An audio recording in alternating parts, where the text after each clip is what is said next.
যখন হাসিয়ে কথা বলতিস তখন স্বর্গ থানাতে ছিলি, আজ এমন ধোকা খাবো কবো নাই ভেবেছিলি।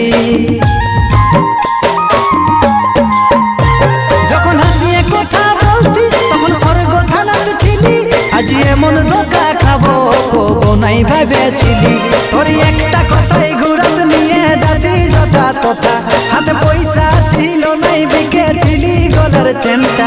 আজ আমি চোখের বালি ভুল আমি এই করেছিলি, আজ আমি চোখের বালি ভুল আমি এই করেছিলি। তোর মতন মায়ার উপর রেখেছিলি ভরসা, তোর মতন মায়ার উপর রেখেছিলি ভরসা।